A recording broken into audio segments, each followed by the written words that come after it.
हरनाम दीक्षा श्रृंखला दिवस 8 दिनांक मार्च 2026। दीक्षा प्रवचन परमपूज्य राधानाथ स्वामी महाराज द्वारा आणि मराठी अनुवाद वृंदावनीप्रिया देवी दासी द्वारा। परमपूज्य ए.सी.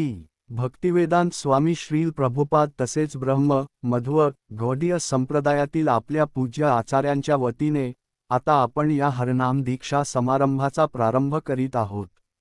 ओम अपवित्र पवित्रो वा, आपण शुद्ध असो वा अशुद्ध किंवा जीवनातील कोणत्याही परिस्थितीतून जात असलो, जो मनुष्य कमलनयन भगवंताचे स्मरण करतो तो अंतर्बाह्य शुद्ध होतो। श्रीकृष्ण पूर्णतः पवित्र आहेत, ते परमशुद्ध आहेत, आणि जेव्हा आपण त्यांचे स्मरण करतो, त्यांच्या चिंतनात मग्न होतो, तेव्हा आपणही शुद्ध होतो। याचाच सारांश म्हणजे श्री चैतन्य महाप्रभूंचा मुख्य संदेश आहे। ते स्वतः श्रीकृष्ण आहेत, ज्यांनी श्री राधाराणी, आनंद शक्ती, ह्लादिनी शक्ती यांच्याद्वारे अनुभवला जाणारा प्रेमभक्तीचा सर्वोच्च आनंद अनुभवण्याची इच्छा केली।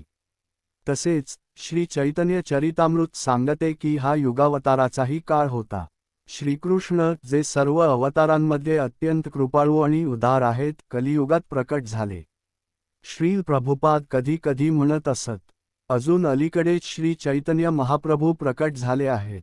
आपल्याला 500 वर्षांपूर्वीची घटना अलीकडची वाटत नाही, परंतु श्रील प्रभुपाद आध्यात्मिक जगाच्या शाश्वत दृष्टीने हे पाहत होते। जर आपण हे समजून घेतले की ब्रह्मदेवांच्या एका दिवसात फक्त एकदाच श्रीकृष्ण द्वापरयुगात आणि एकदाच श्री चैतन्य महाप्रभू कलियुगात प्रकट होतात, तर पुन्हा त्यांच्या आगमनासाठी आपल्याला कोट्यवधी वर्षांची प्रतीक्षा करावी लागेल। या दृष्टीने पाहिले तर 500 वर्षे खरोखरच अत्यंत अल्प काळ आहे। श्रील प्रभुपाद आपल्याला हे समजावू इच्छित होते की आपण किती भाग्यवान आहोत।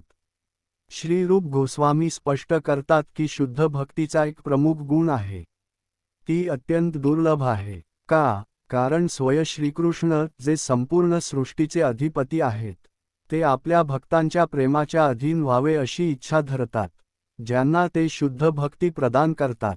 परंतु श्री चैतन्य महाप्रभूंनी सनातन गोस्वामींना समजावले, आणि श्रील प्रभुपादांनी हे अतिशय सुंदर रीतीने स्पष्ट केले। परंतु श्री चैतन्य महाप्रभूंनी सनातन गोस्वामींना समजावले, आणि श्रील प्रभुपादांनी हे अत्यंत सुंदररित्या स्पष्ट केले की जरी भक्ती अत्यंत दुर्लभ असली, तरीही श्रीकृष्ण ती सहजपणे त्या व्यक्तीस देतात, जो प्रामाणिक आहे, गंभीर आहे, आणि ज्याच्या हृदयात कोणताही कपट किंवा स्वार्थ नाही। भक्तीच्या मार्गात श्रवण हा अत्यंत महान वरदान आहे। जेव्हा आपण चैतन्य चरितामृत, भक्तिरसामृत सिंधू आणि इतर वैष्णव ग्रंथांचे श्रवण करतो, विशेषतः अशा भक्तांच्या संगतीत जे श्रद्धा, विनम्रता आणि सेवाभावाने परिपूर्ण आहेत, तेव्हा आपली श्रद्धा अधिक दृढ होते। श्रद्धाच आपल्या धर्माची आणि भक्तीची पायाभरणी आहे। श्री चैतन्य महाप्रभूंनी प्रयाग येथे श्री रूप गोस्वामींना सांगितले की भक्ती म्हणजे एका लतेसारखी आहे, एक पवित्र वेल। असंख्य जन्मांपर्यंत जीव या संसारात भटकत असतो, आणि जेव्हा तो अत्यंत भाग्यवान होतो, तेव्हा त्याला अशा गुरूंची संगती मिळते, जे या भक्तिबीजाचे धारण करणारे असतात। आपल्याला जे हे भक्तिबीज प्राप्त होत आहे, ते सृष्टीच्या आरंभापासून जपले गेले आहे। जेव्हा स्वयं श्रीकृष्णांनी ब्रह्मांना हे ज्ञान दिले होते, हे ज्ञान प्रत्यक्षात आध्यात्मिक जगातून अवतरित झाले आहे। श्रीकृष्ण हे आदी गुरु आहेत। त्यांनी ब्रह्मांना दीक्षा दिली, ब्रह्मांनी नारद मुनींना, नारद मुनींनी व्यासदेवांना, आणि अशा प्रकारे ही गुरु परंपरा पुढे चालू राहिली। पुढे ही परंपरा माधवेंद्र पुरी, ईश्वर पुरी यांच्यापर्यंत पोहोचली, आणि शेवटी स्वयं श्रीकृष्ण, जे सर्व गुरूंचेही गुरु आहेत, तेही भक्त बनून या परंपरेत दीक्षित झाले। हा अतिशय गूढ आणि गहन संदेश आहे। श्रीकृष्णांनी स्वतः परंपरेची स्थापना केली, आणि त्याच परंपरेत शिष्य बनून आपल्याला शिकवले की दीक्षा कशी घ्यावी आणि गुरूचा सन्मान कसा करावा। त्यांनी आपल्या गुरूची अत्यंत विनम्रतेने सेवा केली, त्यांच्या आदेशांचे पालन केले, आणि त्यांच्याकडून हा आदेश स्वीकारला की श्रीकृष्णांच्या पवित्र नामांचा अखंड जप करावा आणि संकीर्तन आंदोलनाचा प्रसार करावा। श्री चैतन्य महाप्रभू पुढे सांगतात की या भक्तिबीजाला पाणी घातले जाते, भगवंताच्या नाम, गुण, लीला आणि उपदेश यांच्या श्रवणातून. हे श्रवण आणि सत्संग आपल्याला श्रद्धा देतात आणि योग्य दिशा दाखवतात. समस्त मानवजातीसाठी सर्वात मोठे वरदान म्हणजे श्रीकृष्णांनी आपल्या पवित्र नामांच्या रूपात अवतार घेतला आहे. ते श्रीमद्भागवत या स्वरूपात अवतरित झाले आहेत, देवतांच्या विग्रह रूपात अवतरित झाले आहेत आणि आपल्या गुरुजनांच्या तसेच महान वैष्णवांच्या हृदयातही अवतरित झाले आहेत. हे जग विचलनांनी भरलेले आहे. ती आपल्या मनात येतात, आपल्या इंद्रियांना प्रभावित करतात आणि कधी कधी इतर व्यक्ती आणि परिस्थितींच्या रूपातही प्रकट होतात. कधी कधी जेव्हा सर्व काही चांगले चाललेले असते तरीही आपली श्रद्धा डळमळीत होऊ शकते. आपण विचार करतो, जेव्हा सर्व काही चांगले आहे तेव्हा मला कृष्णाची काय गरज आहे? आणि कधी परिस्थिती कठीण असते तेव्हा आपण विचार करतो, हे माझ्यासोबत का घडत आहे? कृष्ण कुठे आहेत? परंतु या श्लोकाचा संदेश असा आहे, कोणतीही परिस्थिती असो, आपण या भक्ती लतेला सतत सिंचन करत राहिले पाहिजे. श्रवण, कीर्तन आणि स्मरण यांच्या माध्यमातून आपण या भक्तीचे पोषण करत राहिले पाहिजे. आणि श्री चैतन्य महाप्रभूंनी हेही सांगितले आहे की जर आपण सजग राहिलो नाही, सावधपणे श्रवण केले नाही आणि आपल्या बुद्धीचा योग्य वापर करून विवेक केला नाही, तर माया आपल्याला फसवेल. ती आपल्या हृदयरूपी शेतात अनेक तण झाडे उगवून टाकेल आणि ही तणे आपल्याला अगदी भक्ती लतेसारखीच दिसू शकतात. हे अनेक वेळा होते आणि आपण आपल्या आजूबाजूलाही पाहिले आहे की आपण आपली ऊर्जा, लक्ष आणि वेळ या तणांना वाढवण्यात घालवतो असे समजून. हे गुरूंना प्रसन्न करेल, हे कृष्णांना प्रसन्न करेल, हेच भक्ती आहे. श्री चैतन्य महाप्रभूंनी या तणांचे अनेक प्रकार सांगितले आहेत. आपण 4 नियमांचे पालन करण्याचा संकल्प घेतो, कारण मांसाहार, अवैध संबंध, जुगार आणि नशा हे भक्ती नष्ट करणारी स्थूल बाह्य तणे आहेत आणि जर आपण सावध राहिलो नाही तर ती अत्यंत घातक ठरू शकतात. परंतु याहूनही सूक्ष्म तणे आहेत. लाभ, प्रतिष्ठा आणि मान सन्मानाची इच्छा, स्वतःला इतरांपेक्षा श्रेष्ठ समजणे, स्वतःला मोठे दाखवणे, हे देखील एक मोठे अडथळे आहे. इतरांच्या दोषांचा शोध घेणे, त्यांची निंदा करणे. श्री चैतन्य महाप्रभू सांगतात की हे अत्यंत धोकादायक तण आहे आणि या सर्व तणांमध्ये सर्वात भयंकर आहे वैष्णव अपमान, भक्तांची निंदा, ज्याला त्यांनी उन्मत्त हत्ती सारखे म्हटले आहे. जसा एक वेडा हत्ती छोट्या बागेला संपूर्णपणे नष्ट करू शकतो, तसाच हा अपमान आपल्या भक्ती लतेला पूर्णपणे नष्ट करू शकतो. म्हणून दीक्षा म्हणजे या मूलभूत शिकवणींचा स्वीकार करणे, ज्या श्री चैतन्य महाप्रभूंनी दिल्या आहेत आणि गुरु परंपरेतून आपल्याला मिळाल्या आहेत.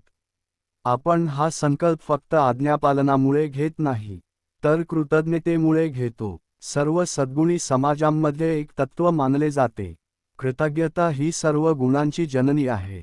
जर आपण आपल्या आचार्यांच्या जीवनाकडे पाहिले तर त्यांच्या जीवनाचा पाया हाच आहे, गुरूंप्रती कृतज्ञता, वैष्णवांप्रती कृतज्ञता आणि त्या सर्वांप्रती कृतज्ञता जे आपल्याला भक्ती मार्गावर पुढे नेतात. श्री चैतन्य महाप्रभू, पंचतत्व आणि त्यांच्या पार्षदांप्रती कृतज्ञता, ज्यांनी हे दिव्य वरदान जगाला दिले. श्री राधा कृष्णांप्रती कृतज्ञता, ज्यांनी आपले प्रेम या कलियुगात सहज उपलब्ध करून दिले. कलियुग हे अंधकाराचे युग आहे, कलह आणि कपटाने भरलेले. आज गोवर्धनमध्ये जरी 41 ते 42 अंशांची तीव्र उष्णता असली तरी आपण विचार करू शकतो, काश अंधार असता. परंतु जेव्हा आपण कलियुगाच्या अंधाराबद्दल बोलतो तेव्हा तो नैतिक, आध्यात्मिक आणि धार्मिक अंधार असतो. आपण दुपारच्या प्रखर उन्हातसुद्धा राहू शकतो, तरीही आध्यात्मिकदृष्ट्या पूर्ण अंधकारात असू शकतो. जेव्हा आपण जगाकडे सत्यदृष्टीने पाहतो तेव्हा दिसते की जे खरोखर मूल्यवान आहे त्याला लोक महत्त्व देत नाहीत आणि जे तुच्छ आहे त्यालाच मूल्यवान समजतात. हेच कलियुगाचे अंधकार आहे. मग आपण किती कृतज्ञ असले पाहिजे की श्री चैतन्य महाप्रभूंनी या अंधकारात प्रकाश आणला आहे आणि श्रील प्रभुपाद तसेच आपल्या गुरुजनांनी आपल्याला या प्रकाशात जगण्याची संधी दिली आहे.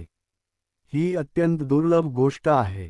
म्हणून हे अत्यंत आवश्यक आहे की आपण नियमित श्रवण करावे, जेणेकरून आपली श्रद्धा दृढ होईल आणि आपण प्रत्येक क्षणी हरिनामाच्या शक्तीवर आणि कृपेवर पूर्ण विश्वास ठेवून जीवन जगू शकू.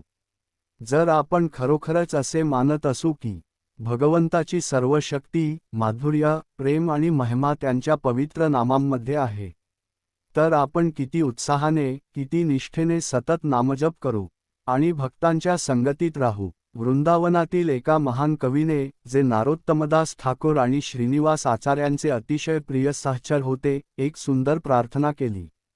त्यांनी आपल्या मनाला सांगितले, हे मन, नंदनंदन श्रीकृष्णाची उपासना कर. का? कारण या जगात सर्वत्र भय आहे. आपण स्वतःला कितीही निर्भय समजले तरीही एखादी लहानशी परिस्थिती आपल्या नियंत्रणाबाहेर गेली तर आपण घाबरतो. युद्ध, रोग, विश्वासघात, मृत्यू, दारिद्र्य, असंख्य प्रकारची दुःखे या जगात आहेत. मग या मृत्यूच्या भयातून मुक्त कसे व्हावे? जेव्हा आपण भगवान श्रीकृष्णांच्या शरण जातो तेव्हा आपण मृत्यूच्या भयावरही मात करतो.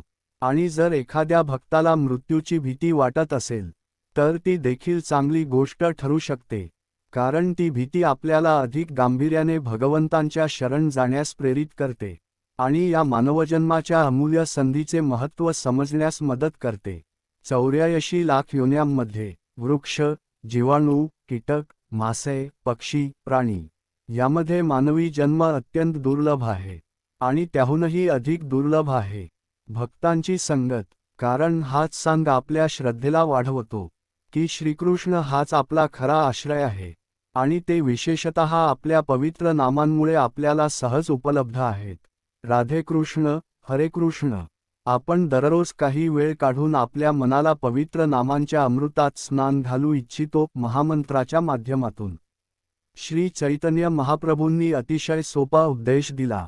मी सर्वोच्च वैद्य आहे आणि मी एक अशी औषध घेऊन आलो आहे जी निश्चितपणे तुम्हाला भौतिक जीवनाच्या दुःखांपासून मुक्त करेल आणि तुम्हाला तुमच्या मूळ स्वरूपात शाश्वत, आनंदमय, प्रेमपूर्ण कृष्णदास म्हणून परत नेईल.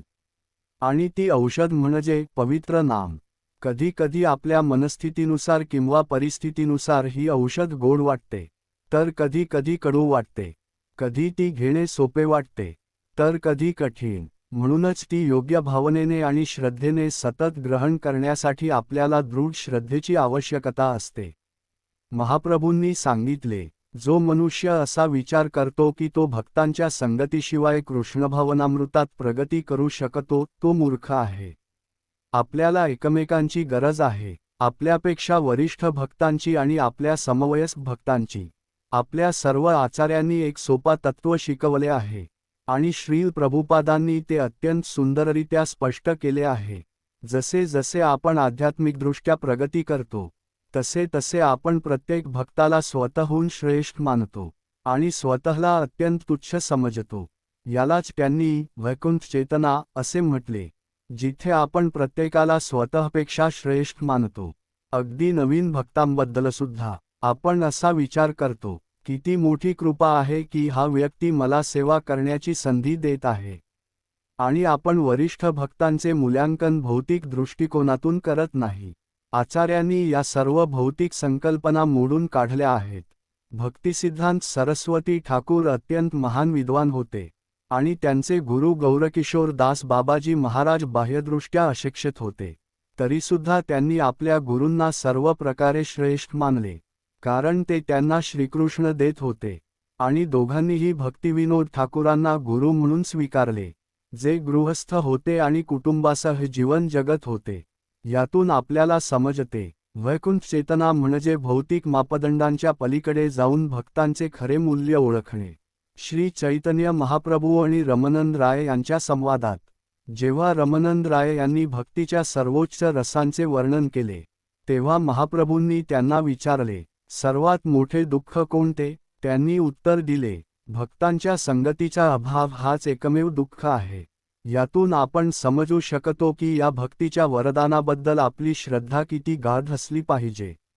भगवंतांचे विग्रह राधा कृष्ण, गौर, निताय, जगन्नाथ, बलदेव, सुभद्रा हे केवळ प्रतीक नाहीत किंवा केवळ मूर्ती नाहीत, तर स्वयं भगवान या रूपांमध्ये प्रकट होऊन आपली सेवा स्वीकारत आहेत.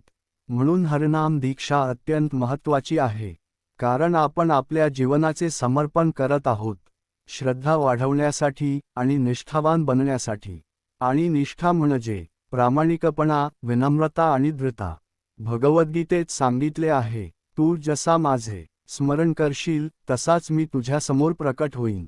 हीच आपल्या आध्यात्मिक प्रगतीची मोजमाप आहे. आपण भगवंताचा किती अनुभव घेत आहोत. जर आपल्या हृदयात खरी श्रद्धा असेल तर आपण आपले संपूर्ण जीवन अर्पण करू. एक जन्म लागो वा अनेक जन्म लागोत. मुकुंद दत्तांच्या कथेत महाप्रभूंनी सांगितले, तू मला 10 लाख जन्मांनंतर पाहशील. आणि ते आनंदाने नृत्य करू लागले. फक्त 10 लाख जन्मांनंतर मी प्रभूंना पाहू शकेन. हीच त्यांची श्रद्धा आणि कृतज्ञता होती. आपण तेव्हाच विचलित होतो जेव्हा आपण या दैवी वरदानाचे महत्त्व विसरतो. हरनाम, हरकथा आणि गुरु सेवेचे मूल्य. म्हणून आपण एकमेकांना मदत केली पाहिजे, ही श्रद्धा टिकवण्यासाठी आणि वाढवण्यासाठी. आज आपण तेच करत आहोत. मी एक अत्यंत तुच्छ साधक आहे. माझ्या गुरु महाराज श्रील प्रभुपादांची सेवा करण्याचा प्रयत्न करतो आहे. आणि त्यांच्या वतीने आपण सर्वांना हे सुचवत आहे की आपण आपले हृदय पूर्णपणे अर्पण करावे. श्रुती धर्म प्रभू म्हणत असत, फक्त हे एक जीवन कृष्णांना अर्पण करा. हे खूप सोपे आहे, परंतु आपण त्याला कठीण बनवतो. जेव्हा आपल्या जवळ योग्य श्रद्धा, खरी कृतज्ञता आणि दृढता असते, तेव्हा जीवनातील कोणतीही परिस्थिती असो, सुख असो, दुःख असो, सन्मान असो, अपमान असो, आपण स्थिर राहतो. या जगात सर्व काही सतत बदलत असते, परंतु या द्वंद्वांच्या पलीकडे एक सत्य आहे. आपल्याला श्रील प्रभुपाद, गुरु परंपरा, श्री चैतन्य महाप्रभू आणि श्री नित्यानंद प्रभूंची कृपा लाभली आहे. आणि यासाठी मी अत्यंत कृतज्ञ आहे. भक्तिविनोद ठाकूर प्रार्थना करतात, मी 14 लोकांमध्ये शोध घेतला, परंतु फक्त तुमचे पवित्र नामच मला खरा आश्रय देऊ शकते. मी आपणा सर्वांचा मनापासून आभारी आहे. आपल्यापैकी अनेक जण निगडीसारख्या पवित्र स्थानातून आलेले आहेत, जिथे संत तुकाराम महाराजांच्या दिव्य लीलांचा आजही अनुभव येतो. आणि स्वयं श्री चैतन्य महाप्रभू महाराष्ट्रात आले होते, पंढरपूर, नाशिक, मुंबई येथे. श्री नित्यानंद प्रभू सुद्धा या भूमीवर पधारले होते. यासाठी मी अत्यंत कृतज्ञ आहे. काही आठवड्यांपूर्वी मी निगडीतील काही ब्रह्मचार्यांशी बोलत होतो.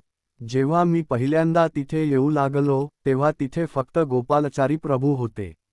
मला वाटते चक्रपाणी प्रभू आणि त्यांची पत्नी, ज्यानंतर मुकुर माताजी झाल्या, फक्त तेच होते. आपण सगळे त्यांच्या छोट्याशा फ्लॅटमध्ये एकत्र यायचो. हळूहळू तिथे गौर निताईंचे विग्रह स्थापित झाले. आपण कीर्तन करायचो, कृष्णकथा ऐकायचो. ते इतर लोकांनाही आमंत्रित करायचे. स्वयंपाकघरात सर्व माता इडली, सांबार, डोसा आणि नारळाची चटणी बनवत असत. केवळ काही महिन्यांत तो छोटा खोली पूर्ण भरला. लोक बाहेर उभे राहून, खिडक्यांतून पाहून कार्यक्रम अनुभवायचे. हळूहळू लोकांची संख्या वाढत गेली. मग आपण राधा गोपीनाथ मंदिरात विशेष कार्यक्रम आयोजित करू लागलो.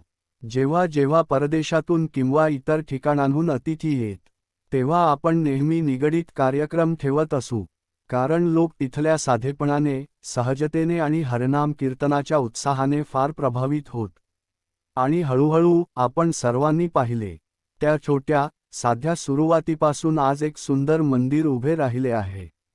हजारो लोक येत आहेत. आणि आता तर अशी स्थिती झाली आहे की इतके लोक दीक्षा घ्यायला इच्छुक आहेत की आपण काय करावे हेच समजत नाही. हे खरोखरच श्रील प्रभुपादांच्या कृपेचा चमत्कार आहे. आणि त्याचबरोबर आपणा सर्वांच्या हृदयातील खरी निष्ठा आणि श्रद्धेचाही चमत्कार आहे. मी मनःपूर्वक प्रार्थना करतो की श्री श्री राधा गोविंद, श्रील प्रभुपाद आणि आपल्या सर्व गुरुजनांची कृपा आपणा सर्वांवर, आपल्या कुटुंबांवर, आपल्या प्रियजनांवर आणि आपल्या संपूर्ण समाजावर वर्षाव होवो. आणि मी ही प्रार्थना करतो की आपणा सर्वांना अशी क्षमता लाभो की आपण स्वतः कृष्णभवनामृताचा आनंद अनुभवू आणि तो संपूर्ण जगाला वाटू शकाल. आपल्या सर्वांचे मनःपूर्वक आभार.